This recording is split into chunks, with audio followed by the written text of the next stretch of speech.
Hello दोस्तों, ये देखिए आज हमारे घर शाम का नाश्ता बन रहा है। झाल मुरही। इसमें डाल दिए हरी मिर्च, टमाटर, प्याज और कड़ी पत्ता भून के, और इसमें डालेंगे लाल मिर्च पाउडर। अब डालेंगे नमक,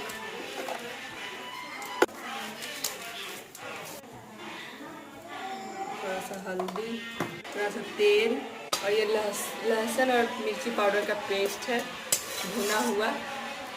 अच्छे से मिला लेंगे और इसमें डाल लेंगे कुरकुरे मैश करके, और ये भुजिया।